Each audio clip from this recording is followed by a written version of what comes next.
Most people think crypto networks compete with each other, but the future doesn't look like one chain winning. It looks like many chains using the same liquidity layer. In today's video, I'm going to explain how wrapped XRP on Solana works, why XRP being used as collateral on other chain matters, and how value flows back to the XRPL, creating a positive flywheel that drives price appreciation. This is not investment advice. This is about infrastructure and market mechanics. So what is wrapped XRP and what does it even mean? Well, let's make it simple. Wrapped XRP means real XRP is locked on the XRPL and is represented as XRP and it's issued on another chain. That wrapped version can be traded, used in DeFi, or posted as collateral. And the important point is wrapped XRP is not new XRP.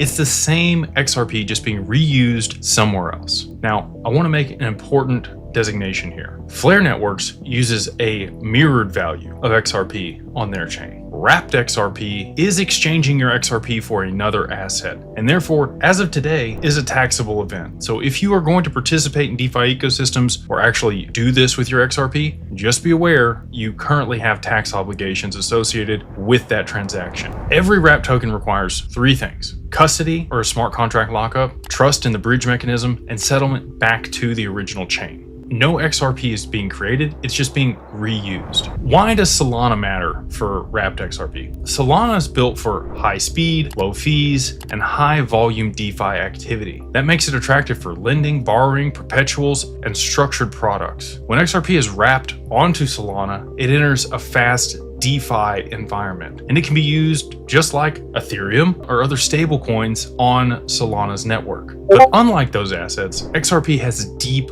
global liquidity, and it also has connections to payments and FX, and those combinations are rare.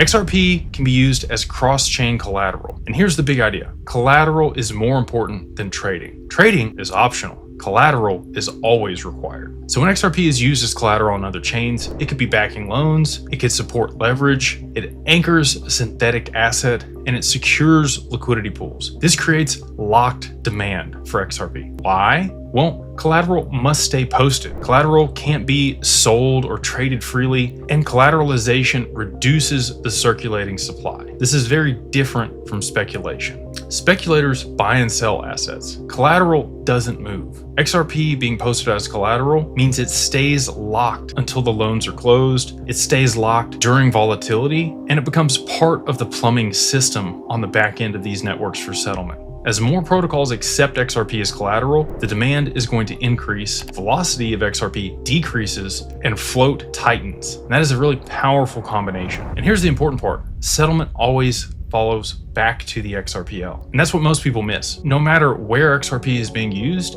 the settlement for that is going to go back to the mainnet.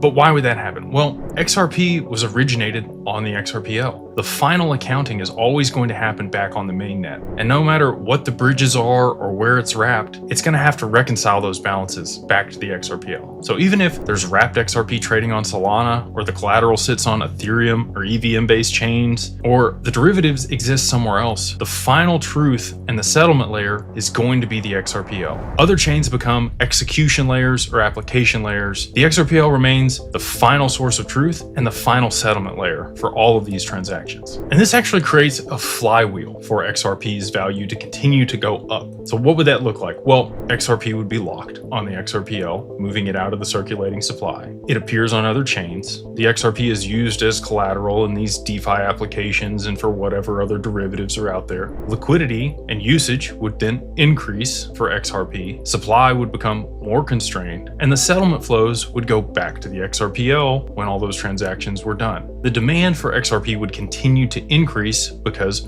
more XRP would get locked, the value would increase, and the flywheel would continue to accelerate over time. And this isn't hype. This is how the financial infrastructure would scale over time with XRP being used as collateral. So you might ask, okay, well, why would these other chains even do that? They benefit because they get deep liquidity, they get reliable collateral, and they get fast, cheap settlement through the XRPL. Other chains don't need to hold massive reserves or pre-fund accounts or manage complex FX exposure. They can just execute logically and settle globally. That's the efficient component of using XRP and the XRPL for the finality of settlement while the collateral is being exchanged or used on these other chains. So at the end of the day, this is going to drive the price and the usage simultaneously. While most crypto price moves on fake demand, this is structural